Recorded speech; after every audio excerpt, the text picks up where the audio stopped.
Hello, America, and to our friends around the world, greetings and welcome back. Yes, that intro is from way back, the man from U.N.C.L.E. Ever since I first learned of it and started watching it, you know, easily a decade plus, maybe even 2 decades plus after it initially aired, I've always enjoyed it. I always found it to be very, very entertaining. And as the years have gone by and entertainment has become more sophisticated, I look back on it and find it refreshing to revisit. So the main character is Napoleon Solo, played by Robert Vaughn. He is number one in Section 2. What that represents is anybody familiar with, for example, the American CIA knows that there are directorates. There's the Science and Technology Directorate. There's the Intelligence Directorate. They've changed the name, but the clandestine services, which is the actual agents that go and do whatever nefarious deeds that they've been ordered to perform. So the U.N.C.L.E organization is also similar, has a similar structure. Napoleon Solo is number one in Section 2, which is their operations and enforcement. And in the television series, the 60s was,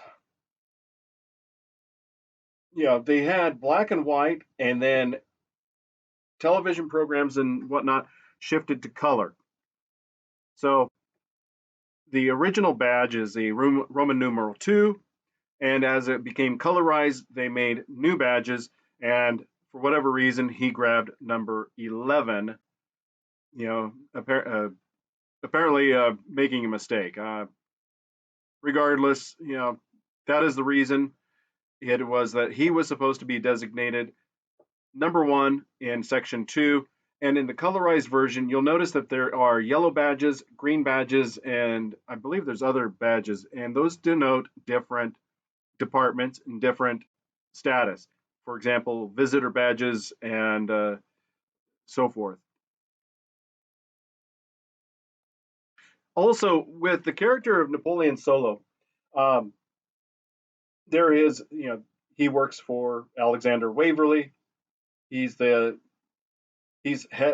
one of Section 1. And of course, David McCallum is Ilya Kuryakin. He's number 2 of Section 1. But going back to Napoleon Solo, apparently his character was originally slated to be Canadian, which I think would be kind of odd, being at the height of the Cold War in the 60s, to have a Canadian being their top operations agent. Not that they're not capable of doing so, as Monty Python has shown us with their lumberjack song, they're quite versatile. And here we get our first introduction.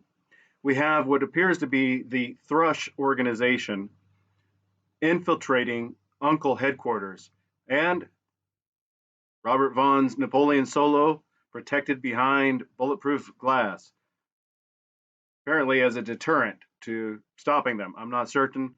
Maybe he's a distraction while the other agents, come up behind this infiltrator. But that was their opening for the first season before they, went a different direction with it. It was also right out of their first episode, which seems kind of odd that if your main opposition is aware of the location and procedure to gain access to your secret headquarters, it seems a bit seems to defeat the purpose of having a secret headquarters.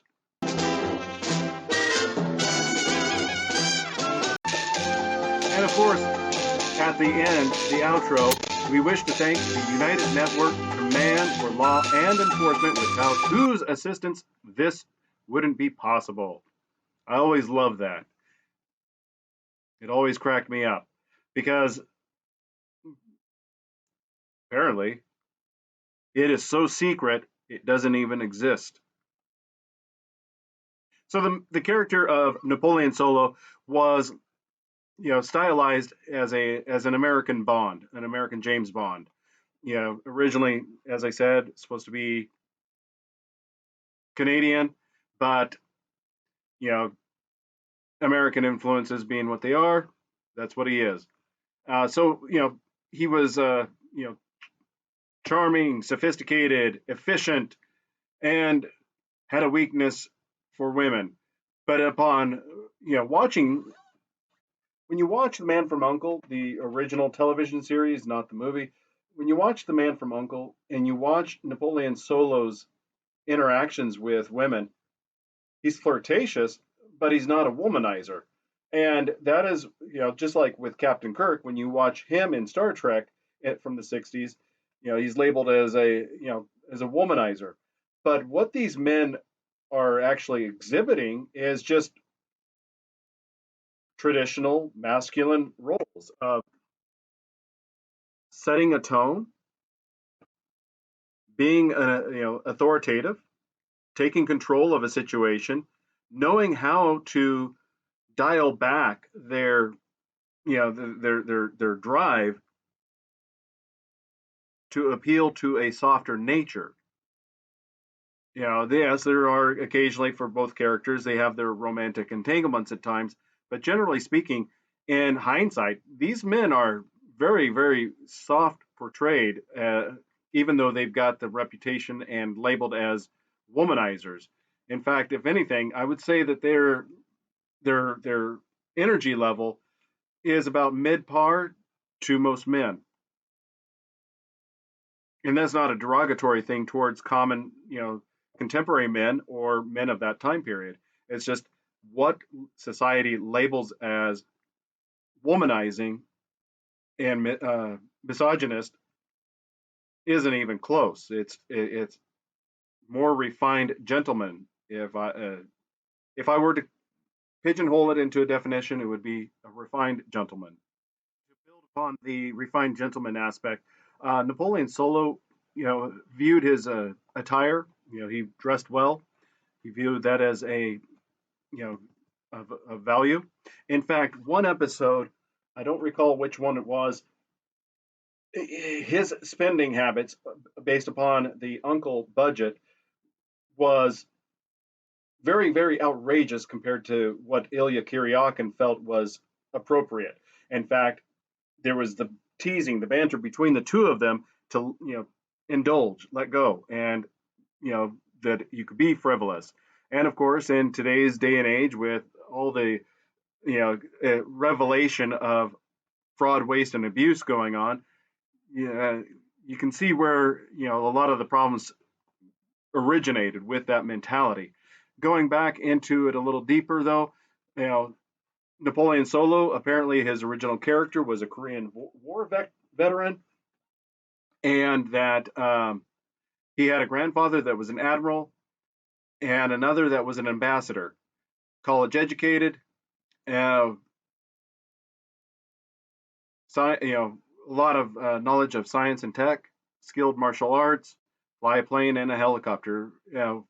Most spies in most popular media, both from that time frame and contemporary, are multi-skilled at that level. And to put it in contemporary context, Napoleon Solo uses his charm and flirting more for social engineering than anything else. That is his foot in the door in terms of being able to either recruit an asset or get intelligence information. Both Solo and Kuryakin are completely level-headed in the majority of their situations, no matter their level of stress and chaos. They both are very grounded, very level-headed, very capable of either acting with precision or with aggressiveness to get the situation handled. It was a great show to watch, and if you haven't watched it, look into it.